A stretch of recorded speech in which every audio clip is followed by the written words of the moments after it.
Aucune suite ne lui échappe, mais des fois il le regrette. Voici des idées dans la suite de Flavien. Alors, je t'explique l'ambulancier. Je vais vous parler de suites pas très connues, de films qui, eux, sont très très connus. Cool. Voilà, alors cette fois, on va parler de ma vie, si ça vous va.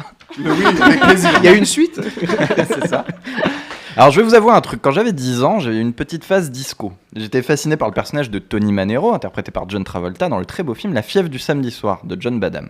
Ma phase a duré à peu près 6 mois, mais c'était assez long pour mater la fabuleuse scène de danse en boucle. Je ne vous ferai pas de démo, je vous le promets. Le film a été un énorme succès à l'international, sorti en 1977, mais on a tendance à oublier que La fièvre du samedi soir, c'était avant tout un drame social très touchant, qui nous montrait un personnage paumé, pas très doué avec les filles, et qui n'arrivait à se perdre que dans la danse. Ça te rappelle quelqu'un un petit peu.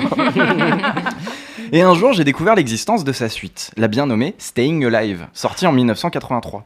Alors, exit John Badham, remplacé par un autre réalisateur dont je tairai le nom pour l'instant.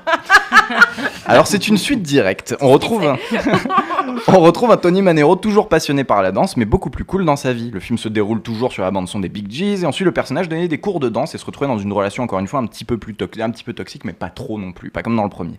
Bon, autant vous le dire, c'est vraiment très très très nul. C'est super kitsch.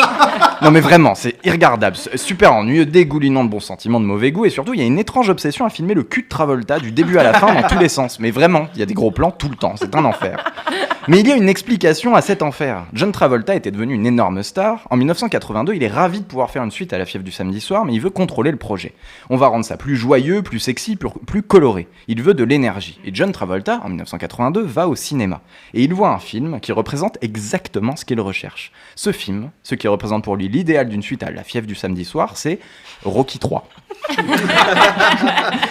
Donc en sortant de sa séance, des paillettes plein les yeux, il l'annonce au producteur. Il veut le réalisateur de Rocky III à tout prix. Et le réalisateur de Rocky III, c'est Sylvester Stallone. Ah oui. Donc voilà, Staying Alive est officiellement le pire film de Stallone.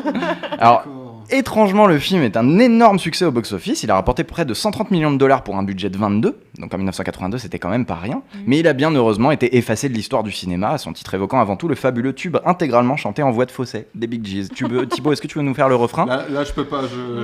Ça tombe bien, moi non Je plus. suis pas échauffé. Merci, Mais de Flavien. rien. Alors, sur le live, on a des fans quand même de Staying Alive. Ah oui ? On me dit, et tu vas faire quoi maintenant ? Frimer, meilleure réplique de fin de film. Tout à fait, c'est vrai. Et on a Arnaud Laurent qui a crié Stallone quand t'as dit que tu tairais le nom du réal pour l'instant. D'accord, il aurait pu gueuler Adrienne. Merci, Flavien. De rien.